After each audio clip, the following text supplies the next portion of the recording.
Hello and welcome to Alem Dillar. Hemmangna salam. Today we're going to talk about the construction should have done. Şun bitbilen İngiliz dilindeki should have done näme manany berýär we näki ýagdaýlarda ulanylýar, şonu öğrenýär.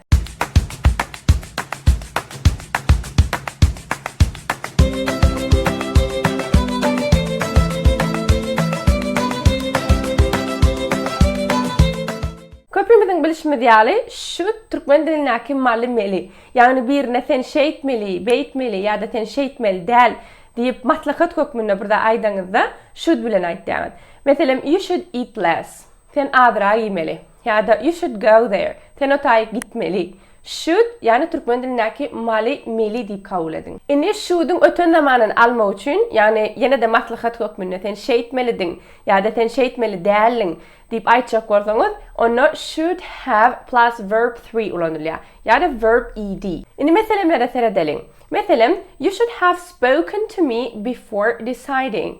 You should have spoken to me before deciding. Bu ýerde sen karar bermediňden öňörtü men bilen gepleşmelidiň diýäňiz. Ýagny eýem karar berilen, belkem ýalňyş karar berilendir ýa-da nädor burada edilendir ve siz maslahat berýäňiz, sen şeýtmelidiň diýip, ýani sen şo hereket etmediňden öňörtü men bilen gepleşmelidiň. You should have spoken to me.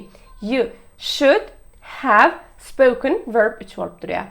Ýene bir mesele edelim. I should have called you sooner. I should have called you sooner. Men sana ýyrrak jaň edäýim elekenim ýa-da men sana ýyrrak jaň etmelidim. Eýem aýlanypdyr, ýöne giýje aýlanypdyr, ýöne aýtda ýyrrak edäýim elekenim. I should have called you sooner. Ýene bir mesele edelim. You shouldn't have eaten so much. You shouldn't have eaten so much. Munça köp e-mail däliň. Eýem ýypdyr, belki garna agyrýandyr. Şoň üçin aýtda şunça e-mail däliň sen. You shouldn't have eaten so much. Should have verb 3 has goýata saklamak üçin tetwirlerde öz meselemleňizi ýazyp bilersiňiz. Goodbye.